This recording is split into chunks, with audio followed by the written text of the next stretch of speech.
बाप्या, ऐकले का? उगाच रिस्क कायला घेतो? बाप्याचा हात धरून त्याला खाली बसवत नाऱ्या म्हणाला.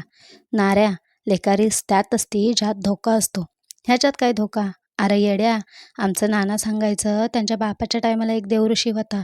तो त्या झाडाखाली भूतांचा बाजार दावायचा आणि त्यांच्यासोबत कुस्त्या बी करायचा. त्याला मंत्र येत असल्यामुळं भूतं ते सांगल ते करायची. तू येड्यागत करू नको लेका. ही गोष्ट तुला आज्यानं सांगितली, हा ना? त्याला त्याच्या बापानं सांगितले आणि त्याच्या बापाला त्याच्या आज्यानं सांगितले असणार.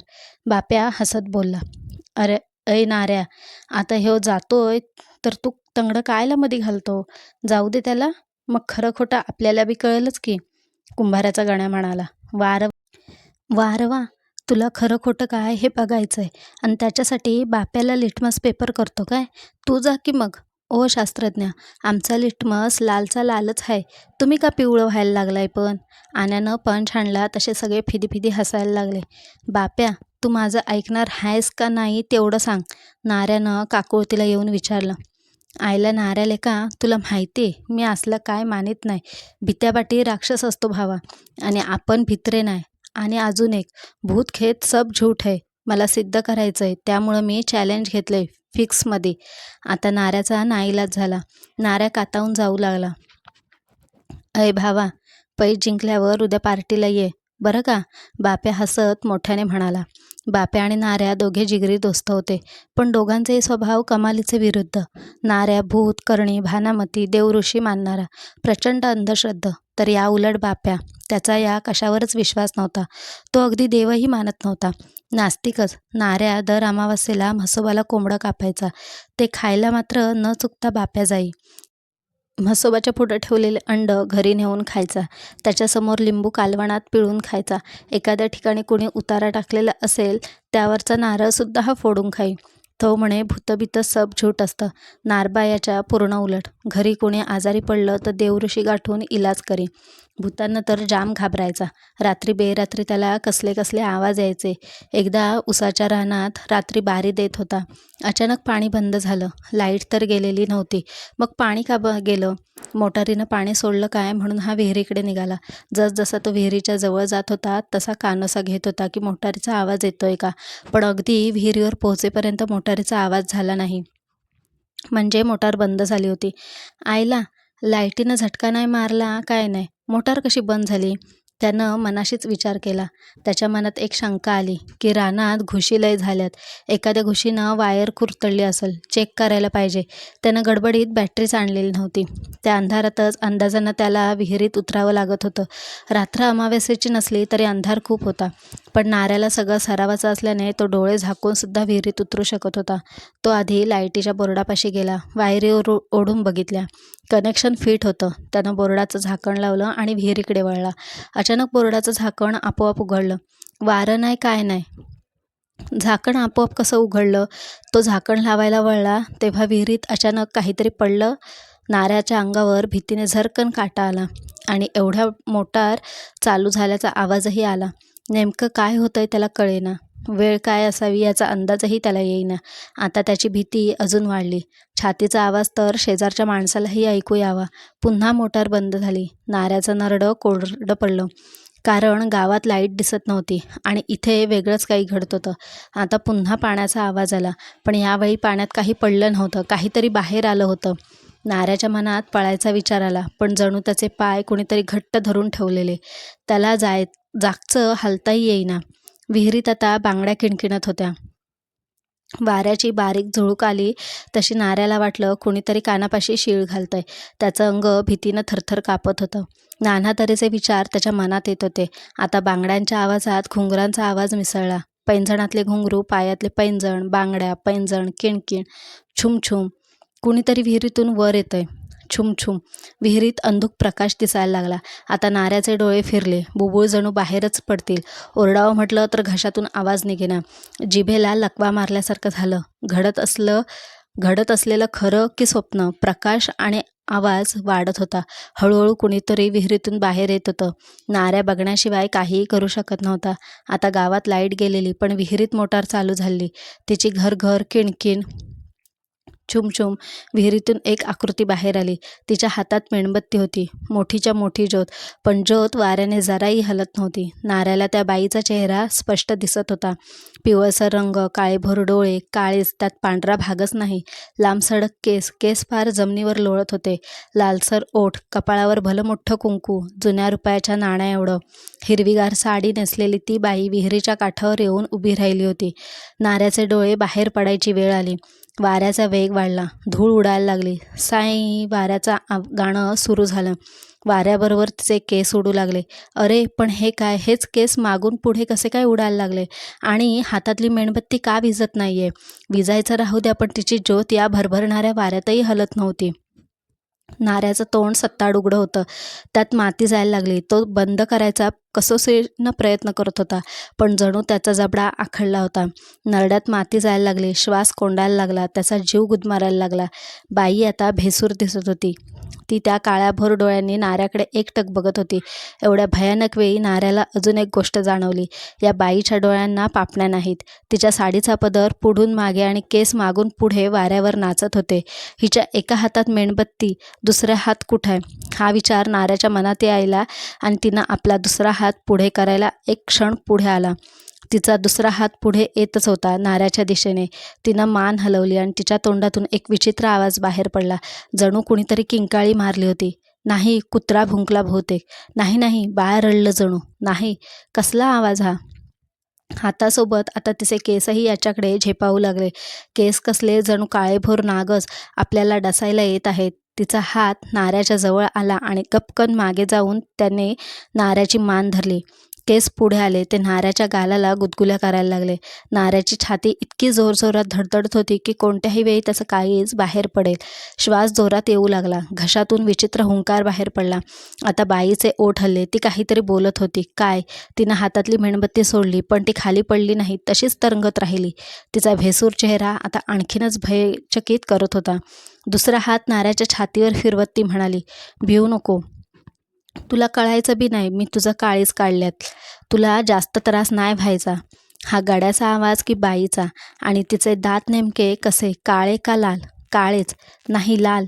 मागच्या हातानं मान सोडून तो आता नाऱ्याच्या पाठीवर फिरत होता आणि पुढचा हात छातीवर. आहा, तुझं काळीज लईच उड्या मारतंय. खायला लई मजा येईल. आणि तुझं गरम रक्त पिऊन ताण भागवते बघाच. लई दिवसापासून ताजं अन्न खाल्लं नाही. मेल्याली कुत्री मांजरं खाऊन कंटाळा आलाय. नाऱ्या, आपण काय ऐकतोय हे समजेना. कान काम करत होते, पण मेंदू मात्र बंद होता बहुतेक. नाऱ्याचे डोळे आता बंद झाले. तोंडातून जोरात एक किंकाळी बाहेर आली. सगळ्या अंगातून काहीतरी सळसळतंय असं त्याला वाटलं. त्याच्या छातीवर कुणीतरी जोरात ठोसा दिल्याची त्याला जाणीव झाली. जोरात गरगरा फिरवतोय. त्याला चक्कर आली. तिचे केस उभे राहिले. मला का धरलंय तू? तू मी तुझ्या वाट नाही, काय नाही. मला सोड. भयानक हसत म्हणाली. सांगितलं ना, शिळपाका खाऊन कंटाळा आलाय. मला तुझं काळीज खायचंय. तुझं गरम गरम रक्त प्यायचंय. नाऱ्या रडायला लागला. रडू नको, तुला काय कळायचं नाही. हळूच काढून घेते मी काळीज. खाली बघ. नाऱ्यानं पायाकडं बघितलं. काळं कुट्ट, घट्ट मिट्ट. आणि वर बघितलं तर डोक्याला काहीतरी लागलंय. काय? दगड? वर दगड कसा काय? आई गो, खाली डोकं वर पाय. हिचे केस उभे नाय. सोड ना मला, सोड ना. तुझ्या पाया पडतो मी, सोड ना. नाऱ्यानं हंबरडा फोडला. ती भेसूर हसत होती. रडणं हसणं भयानकच. एकाएकी त्याचं डोकं खाली आपटलं. तो धाडकन खाली कोसळला आणि त्याची शुद्ध हरपली. किती वेळ गेला काही माहीत नाही.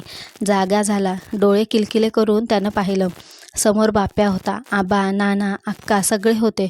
म्हणजे आपण घरात आहोत तर. ती हडळ, ती कुठे गेली? अरे, माझ्या हाताला भोक, माझं काळीज. मी मेलोय का काय? श्वास येतोय तर येतोय. अरे चा, हे गोधडीचं भोक आहे. पण हडळ मात्र, ती कुठं आहे? नाऱ्या तापानं फणफणला होता. सगळं अंग मातीनं भरलेलं. नाकातोंडात अजूनही फुफाटा अडकलेला. काकाजी देवऋषी काहीतरी पुटपुटत त्याच्या हातात दोरी बांधत होता. बाप्या आबाला काहीतरी सांगत होता. डॉक्टर, दवाखाना असं काहीतरी. नाऱ्यानं डोळे उघडलेले बघून सगळे त्याच्या भोवती जमले आणि कुणी कुणी काय काय विचारायला लागलंय. आबा जोरात ओरडला. अरे थांबाले का? तो अजून जाग्यावर आला नाही. सांगल सगळं सांगल. जरा हुशारी येऊ द्या त्याला. नाऱ्या, लेका काय झालं ते नेमकं? मातीत का पडला होता? बाप्यानं काळजीनं विचारलं. हडळ. एकच शब्द. पुन्हा याची शुद्ध हरपली. काकाजी पुढं सरकला तसा बाप्या म्हणाला, काकाजी बास झाला आता. बंद करा तुमची थेर. आणि आबा, तुम्ही बी आता काय बोलायचं नाही. मी नाऱ्याला दवाखान्यात नेणार. लय झाली तुमची नाटकं आता. सच्चा गाडी घेऊन आलेला. दोघांनी नाऱ्याला उचलून गाडीत टाकला. आबा काही न बोलता गाडीत बसला. सोबत अक्काही आली. काकाजीनं आपला बाडबिस्तारा गुंडाळला आणि बाहेर पडला. सच्यानं गाडीला स्टार्टर मारला आणि गाडी धुरळा उडवत नांदगावकडे निघाली. तर पैज अशी होती की अमावास्येच्या रात्री भर 12 वाजता स्मशानातल्या त्या वडाच्या झाडाला खिळा ठोकून यायचं आणि जो कोणी पैज मारील त्याला पाहिजे त्या हॉटेलात पाहिजे ते खाण्याची पार्टी मिळणार. बाप्या पैज मारायला तयार झाला. नाऱ्या याला विरोध करत होता. कारण त्याचा अनुभव, बाप्या आणि त्याचं नातं मैत्रीपलीकडचं असल्यानं त्याला बाप्याची काळजी वाटत होती. बाप्यालाही ते कळत होतं, पण पैज मारून त्याला नाऱ्याच्या मनातली भीती घालवायची होती. दोघेही एकमेकांची काळजीच करत होते. ते वडाचं झाड जटा सोडून ध्यानस्थ बसलेल्या कोणी योग्यासारखं दिसत असे.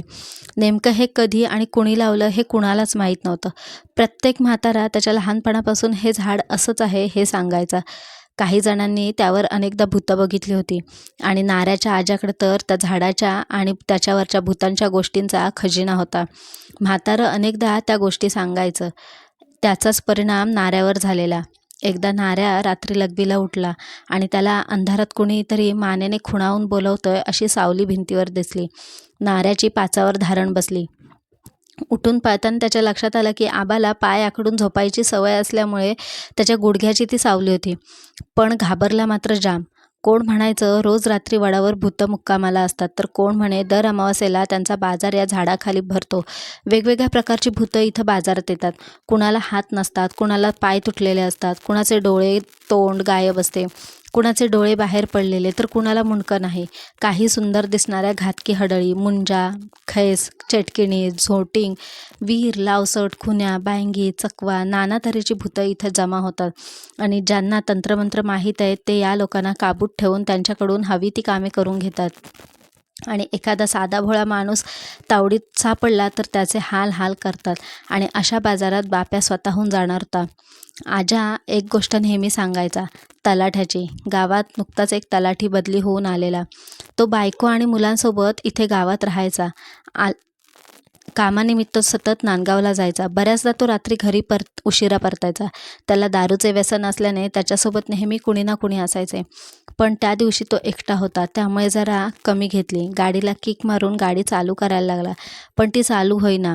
दमला आणि पेट्रोल तर संपलं नाही ना, म्हणून पेट्रोलच्या पाईप काढण्यासाठी खाली बसला.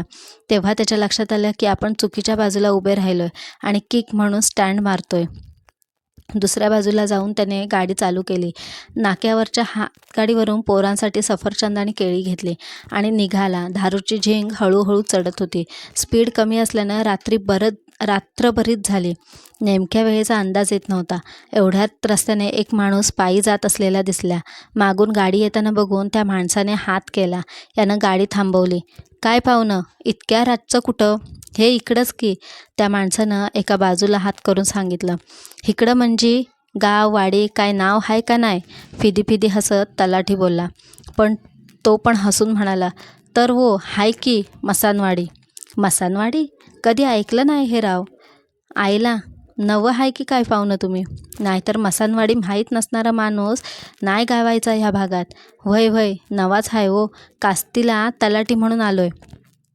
असं तरीच चला वाडीकडून मला वाडीत सोडा आणि पुन्हा जावा कास्तीला, शॉर्टकट आहे. होय का? बसा मग. तो मागे बसला आणि गप्पा मारत दोघे निघाले. थोडं अंतर गेल्यावर त्या माणसाने नेहमीचा रस्ता सोडून गावी डाव्या बाजूला वळवायला सांगितले. ते बघा, तिथून डावीकडं आत गेला का नाही, आमची वस्ती आहे बघा तिथं. तिथनं जरा पुढं व्हायचं आणि उजवीकडं टर्न मारून पुढं गेला की कानेगाव कास्ती रोडला लागतंय. चांगला शॉर्टकट राव. म्हणून तलाठ्याने गाडी डावीकडे वळवली. पुढे जाताच एका वेगळ्याच वातावरणात प्रवेश केल्यासारखं त्याला वाटलं. पण भाग नवीन असल्यानं असं वाटत असावं म्हणून त्याने दुर्लक्ष केलं. इथून आता आमची हद्द चालू झाली बघा. आमची म्हणजे आमच्या वाडीची हो. वाडीचा सरपंच कोण आहे आता मग? आणि तलाठी कुठं आहे? संवाद वाढवावा म्हणून तलाट्यानं विचारलं. लय वर्ष झाली बघा. आमच्या वाडीचा एकच सरपंच आहे. बिनविरोध निवडून देतो आम्ही. आता हळूहळू झाडी दाट आणि वाट अरुंद होत चालली. रस्त्याने रहदारी अजिबात दिसायला नव्हती. कुठल्याही गाडीचा कसलाही लाईट दिसत नव्हता. म्हणजे या रस्त्याने कोणी जात येत नसणार, निदान आत्ता तरी. किती वाजले हो? आयला, मी काय घड्याळ वापरत नाही गड्यानो. तरी पण 12 वाजून गेले असत्याल. अजून किती लांब आहे? झालं, 5 मिनिटात येईल. तेवढ्याच समोर रस्त्याच्या कडेला एक बोर्ड दिसला. त्यावर लाल फुली आणि कवटी असं काहीतरी पुसट दिसलं. ह्यो बोर्ड? हां, त्यो ना. इथं ॲक्सिडंट होत्यात म्हणून टाकलं आहे. असल्या रस्त्याला ॲक्सिडंट? तो मनाशीच विचार करायला लागला. गाडी बऱ्याच वेगाने जात होती. पुढे मागे आणि बाजूला घट्ट काळोख होता. गाडीची लाईट जेवढी फक्त तेवढा समोरच दिसत होतं, तेही अंधुक, अस्पष्ट. तशाच रस्त्याच्या कडेने एक बाई, कडेवर लहान मूल आणि डोक्यावर कसलं तरी गाठोडं घेऊन जात असलेली दिसली. पाहुणं, अहो एवढ्या रात्री ही बाई? आवाजात भीती स्पष्ट जाणवत होती. असेल एखादी लावसट. लावसट? अहो काय नाही. इथं ते लाल गायवालं उतरल्यात ना, त्यांची एखादी बाई असेल. कुठली का असेना, पण एवढ्या रात्री एकटी बाई, तेही असल्या रस्त्याला? त्याच्या मनात असे विचार येऊ लागले. आणि इतक्या समोर आणखी एक बोर्ड आला. तसाच. नाही, तोच, तोच, पुन्हा तोच असेल. त्यानं वाडीकर पाहुण्याला विचारलं, पाहुणं, आत्ता गेलेला बोर्ड आधी बी लागला होता ना? आपण काय परत तिथंच आलो का काय? अहो पाहुणं, असले 4-5 बोर्ड आहेत. घाबरला का काय राव तुम्ही? पाहुण्यानं हसत विचारलं. नाही हो, घाबरायला काय झालं? आता तुम्ही एवढं मागे बसलाय आणि आणि काय? ती बघा मगाचीच बाई. आता मात्र तलाठी घाबरला होता. व्हय की राव, हे वेगळंच काहीतरी हाय बरं. तुम्ही जरा गाडी जोरात हाणा बरं. 2 मिनिटात वाडीत पोचू आपण. हाणा जरा जोरात. तशी त्यानं मूठ पिळली. गाडी सुसाट निघाली. मागं धुरळा उडत होता. गाडी पुढं पळत होती. थोड्या वेळानं पुढं धुरळा दिसला आणि त्या धुरळ्यात अंधुक डोकावला तोच तो बोर्ड. पुढे तीच बाई. तलाठी इतका घाबरला होता की त्याचा आवाजही निघेना. कसाबसा बोलला, पाहुणं, आपल्याला चकवा लागलाय आता. पाहुण्यानं काही न बोलता पाठीमागून त्याच्या पोटाला घट्ट मिठी मारली. हं, तसंच बसा. मी गाडी अजून जोरात घेतो. मूठ आणखी पिळली. गाडीनं आणखी वेग घेतला. पाहुण्याची मिठी घट्ट झाली. त्याच्या पोटाला काहीतरी टोचायला लागलं. त्यानं हात जरा ढिला करावा म्हणून पाहुण्याच्या हाताला धरून मिठी ढिली करायला लागला. त्याच्या हाताला एकाएकी बांगड्या लागल्या. मिठी आणखी घट्ट होत गेली. घट्ट घट्ट घट्ट. मिठी, हात, बांगड्या. वाडीकर, बाई. बाप रे! त्याच्या तोंडातून जोराची किंकाळी बाहेर पडली. गाडीवरचा ताबा सुटला आणि गाडी पुढच्या झाडावर जाऊन आदळली. दुसऱ्या दिवशी तिथे लोकांना फक्त चेंदामेंदा झालेली गाडी, सफरचंद आणि केळी सापडली. असं म्हणतात अजूनही तो त्या वाटेवर दिसतो. कुणाला तर लिफ्ट मागतो आणि तो अमावास्येचा दिवस अगदी उद्यावर आला. पोरांनी सगळी तयारी करून ठेवलेली. स्मशानात मटण नेलं तर भूतं लवकर लागतात म्हणून हटकून त्यांनी पावशेर मटण आणलेलं. ते बघून बाप्या जाणार होता. दुपारीच जाऊन झाडाला एका ठिकाणी खूण करून आले. त्याच ठिकाणी खिळा ठोकायचा आणि खिळ्याला हिरवा रंग पण दिला. आधीच खिळा ठोकून येऊ नये म्हणून. रंगाचं बाप्याला माहीत नव्हतं. या भानगडीबद्दल गावातील कोणत्याच ज्येष्ठ माणसाला कळणार नाही याची खबरदारी घेतलेली. त्यांनी हे करूच दिलं नसतं. नाऱ्या कुणाला सांगण्याची शक्यता होती, पण बाप्यानं त्याला शपथ घातलेली. बाप्यानं शपथ घातल्यामुळे नाऱ्याचा नाईलाज झाला. नाऱ्याला एक अनामिक भीती वाटू लागली. काही झालं तरी बाप्या त्याचा जिवलग मित्र. भले त्याचा कशावरही विश्वास नव्हता, तो खूप धाडसी होता, पण नाऱ्या, त्याला फक्त धोका दिसत होता आणि मित्राला असं धोक्यात घालणं त्याला मान्य नव्हतं. तो तडक काकाजीच्या घराकडे गेला. काकाजी त्याच्या शेतातच वस्तीला असायचा. गावातल्या बारक्या किड्याला सुद्धा त्याचं घर माहीत होतं. कुणाला काहीही अडचण आली की काकाजी ती सोडवत असे. अनेकांची भूतं त्यानं उतरवली होती. कैक झाडं खाली करण्याचा त्याला अनुभव होता. लोक म्हणायचे त्याला अनेक मंत्र येतात आणि त्यांच्या मदतीने तो भूतांना ताब्यात ठेवतो. भूतं त्याचं सगळं ऐकतात. लांबून काही लोक पायंगी विकत घेण्यासाठी त्याच्याकडे यायचे. हे भूत मालकासाठी काहीही करतं. लोक हेही म्हणायचे की त्याच्या तळघरात अनेक भूतं बांधून ठेवली आहेत. कधीकधी त्यांना काकाजी मारतो तेव्हा ते मोठमोठ्याने ओरडतात. अनेकांनी त्यांच्या रडण्याचा आवाज ऐकलेला होता, पण प्रत्यक्ष बघणारा मात्र कुणी नव्हता. कारण काकाजी आपल्या तळघरात कधीही कुणाला येऊ देत नसे. भर दुपार, रणरणतं ऊन, भरारं वारं सुटलेलं, जणू त्याच्याही मागे भूत लागले. तेही जीवाच्या आकांतानं वाट फुटेल तिकडं पळतंय. साये आणि पायात पाय अडखळल्यानं गोल गोल फिरतंय. बाप रे, या वावटळीत पण भूत असतात म्हणे. किती उंच गेली ही वावटळ. गोल गोल गोल. नाऱ्यानं ओढा ओलांडला. समोर काकाजीची वस्ती दिसत होती. मातीच्या सारवलेल्या भिंती आणि पाचट टाकून शाकारलेलं छप्पर. गेल्या वर्षी पावसाळ्यात ते शाकारलेलं, त्यामुळे आता ते दुधाळ पाचट काळभोर पडलं. ऊन वारा पावसानं त्याची पाय रया गेलेली. पाचट अस्ताव्यस्त विस्कटलेलं. त्या छपरामागं एक लिंबाचं झाड होतं. उन्हाळा असल्यामुळे ते हिरवंगार झालेलं आणि छपराला असलेलं दार लालभडक हिंगुळानं रंगवलेलं. हे दृश्य खूप विचित्र आणि भयानक दिसत होतं. कुणी बाई केस अस्ताव्यस्त मोकळे सोडून कपाळावर भलमोठ्ठं कुंकू लावून हिरवागार शालू नेसून बसले की काय असं वाटत होतं. नाऱ्या घराच्या अंगणात आला. तिथे गेल्यावर त्याच्या अंगावर सरसरून काटा आला. एक अनामिक भीती दाटून आली. अशा एका काळभोर कुत्रं त्याच्याकडं बघत झाडाच्या बुडाखाली पडलेलं. ते नुसतंच नाऱ्याकडे बघत होतं. नाऱ्याला कुत्र्याची जाम भीती वाटे. कुत्र्याला म्हणे, भूत दिसतात. काकाजी, नाऱ्यानं आवाज दिला. आतून कुणाचाही प्रतिसाद मिळाला नाही. लिंबावर एक कावळा येऊन बसला. तसाच पटकन उडाला, जणू त्याला कसला चटकाच बसला असावा. त्या झाडाभोवती त्यानं 2 घिरट्या मारल्या आणि पुन्हा एकदा एका फांदीवर बसला. काव काव. नाऱ्यानं एकदम काकाजी असंच ऐकू आलं.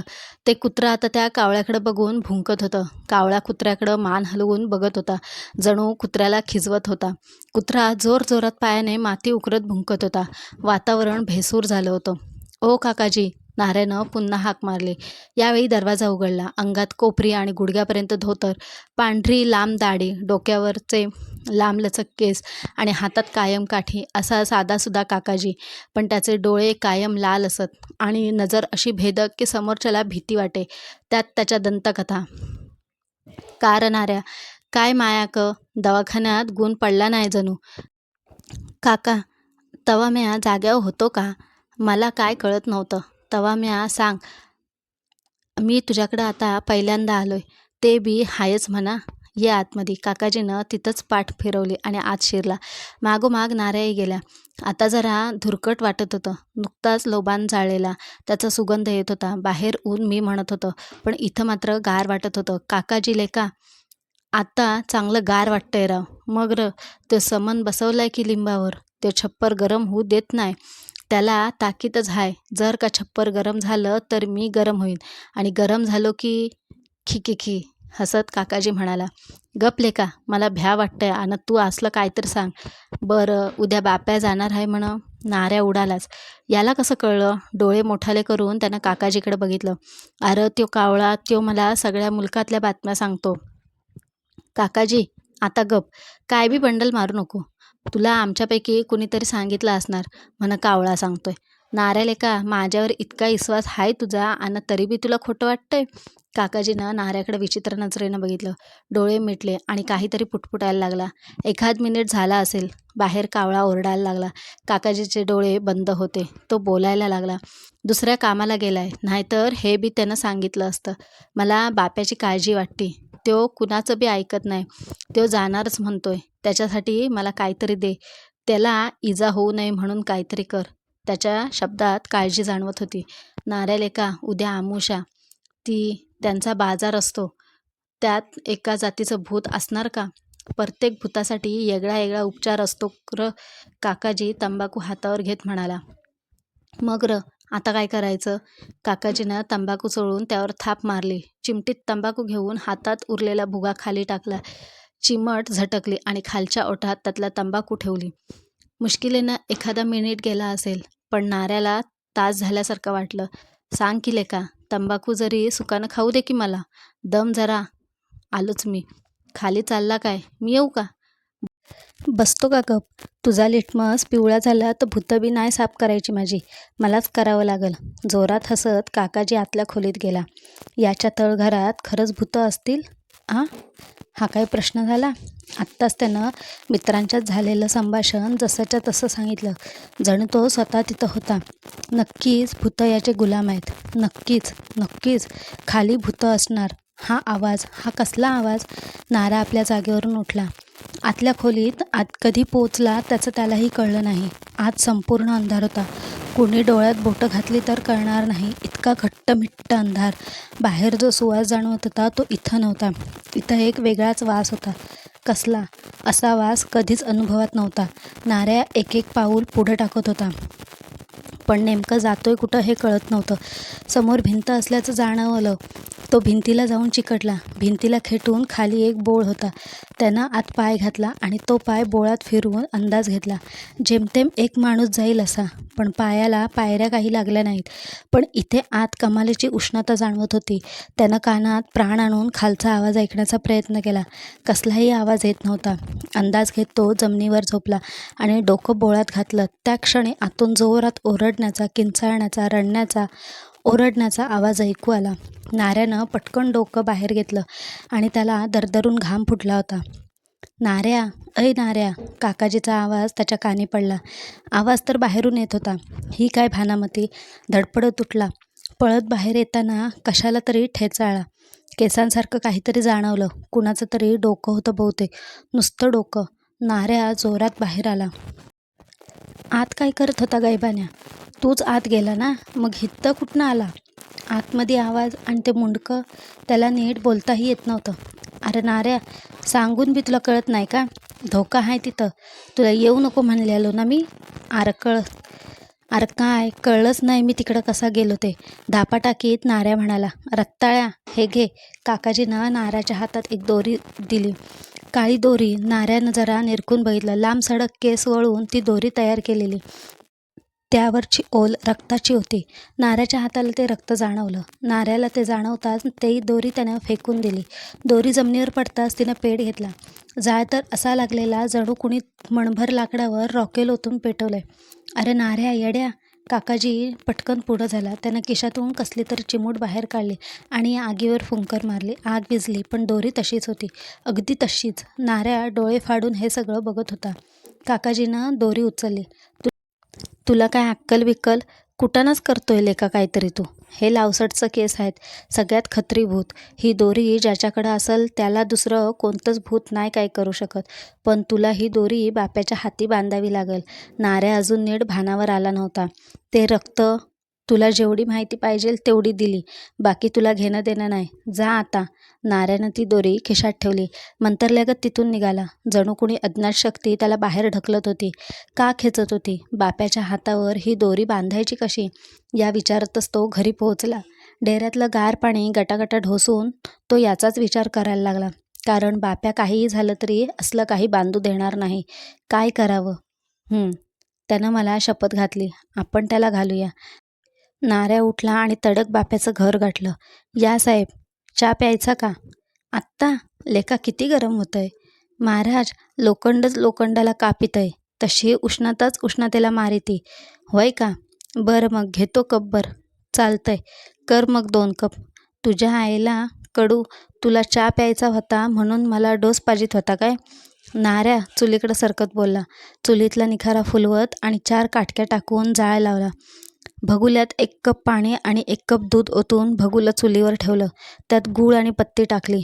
बाप्या, तुला माझी शपथ आहे र. नाऱ्या, आता गप. आता जर का नाही म्हणालो तर इज्जत जाईल आपली. मी जाणार. जा की. मी अडवत नाही र. पण काय? चहा उतू चालला बघ. पण काय? माझ्याक एक दोरी हाय. ती तुला संग न्यावी लागन. बरं नेतो. आणि त्या झाडाला फाशी घेतो. फिदीफिदी हसत बाप्या म्हणाला. माकडा, फाशी घेणं एवढी मोठी नाही र. फक्त मनगडात बांधण्याजोगी हाय. तुला ती हातात बांधावी लागल. तू काकाजीकडे गेलाता ना? बाप्या ओरडून बोलला. वरडू नको. गरम चहा वतीन नरड्यात बाई. काही असो, ही दोरी तू बांध हातात. माझी शपथ आहे. नाऱ्यानंही आवाज चढवला. बरं, बांधीन. पण पोरांना काय सांगायचं नाही. मी झाडाक निघालो की बांधीन. बघा माझी शपथ ध्यानात असू दे. मी आता देतो तुझ्याक. हा र बाबा दे. नाऱ्यानं खिशातली दोरी बाप्याला दिली. बाप्यानं बेफिक्रीनं दोरी पॅन्टीच्या खिशात टाकली. नीट ठेव, खाली पडू देऊ नको काय. बाप्यानं नाऱ्याकडं डोळे वटारून बघितलं. चहा संपला होता. नाऱ्या तिथून निघाला. रात्री 11, सव्वा 11ची वेळ. सगळी पोरं विसाव्याच्या दगडाजवळ जमलेली तयारीनिशी बाप्याची वाट बघत होते. जास्त वेळ न लावता बाप्या आणि नाऱ्या दोघेही तिथं आले. बाप्या निर्धास्त होता. त्यानं लुंगी लावली होती आणि वर बनियान. हे बघून आन्या म्हणाला, लेका फिरायला निघाल्यागत आलाय तू लुंगी लावून. अरे बरमुडा तरी घालायचा. लुंगीन पळाय जमल का. अरे ना आन्या, लेका पळायचंय कोणाला. आपण आरामात जाणार, आपले काम फत्ते करणार आणि पुढं नाऱ्याच्या हिरीव जाऊन आंघोळ करून येणार. लय गरम होतंय. बाप्यानं असं म्हणताच नाऱ्या म्हणाला, बाप्या काम उरकून गिपचिप माघारी फिर. हिरीव जायचं नाही. मी जाणार. माझी वाट बघत हित्त बसू नका. मी निवांत येणार आहे परत. रातभर हिंडतो तिकडं. कुठं कुठं भुत्ता असत्याल ते बघतो की. किंकाळ्यागत बाप्या म्हणाला. तसं बाकीच्या पोरांना पण टेन्शन आलं. धनू हजारे म्हणाला, अय दादा असं करू नको. फक्त खिळा ठोक आणि परत ये. बाप्याला आता उलट चेव आला. नाही म्हणलं ना, तुम्ही आता सामान द्या मायका आणि जावा घरी. उद्या भेटू आता आपण. मी लवकर येणार नाही. सकाळी जाऊन खिळा बघा आणि लागा पार्टीच्या तयारीला. द्या इकडं ते सगळं. पोरांनी सगळं सामान बाप्याच्या ताब्यात दिलं. 12 वाजतच आलेले. बाप्या कुणाचा ऐकणार नव्हताच. सगळ्यांना पुन्हा एकदा घरी जायला सांगून त्यानं स्मशानाची वाट धरली. पोरं थोडा वेळ थांबून पांगली.